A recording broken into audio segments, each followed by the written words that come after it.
In today's video, I'm going to teach you how to add watermark in Adobe Express. To get started, open your project in Adobe Express. This should be the design, image, or layout where you want your watermark to appear. Having your project already open makes it much easier to place and adjust the watermark in context, so you can see exactly how it will look on the final design. Next, you'll need to add the watermark itself. If you already have a logo you want to use, go to the left toolbar and click Upload. This will open your file browser. From there, locate the logo file on your computer, select it, and then click Open, or simply press Enter on your keyboard. Once the file uploads, it will be added into your project.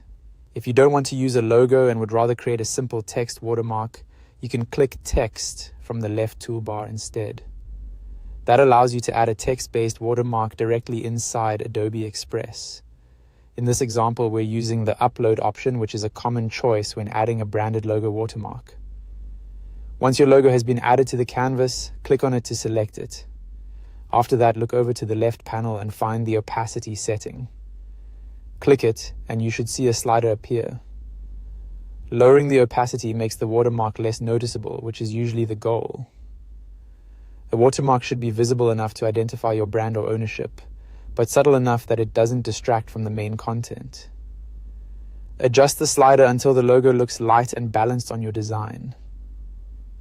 If the opacity option is available in your version, this is the easiest way to create that classic watermark effect.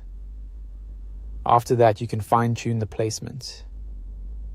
Click and drag the logo to move it wherever you want on the project. Many people place watermarks in a corner, near the bottom, or lightly across the center, depending on the style they want. You can also resize it by dragging the resize handles while the logo is selected. If your watermark feels too large or too dominant, just scale it down until it fits naturally into the composition. And that's it. Once you've uploaded your logo or added your text, adjusted the opacity, and positioned it where you want, you've successfully added a watermark in Adobe Express.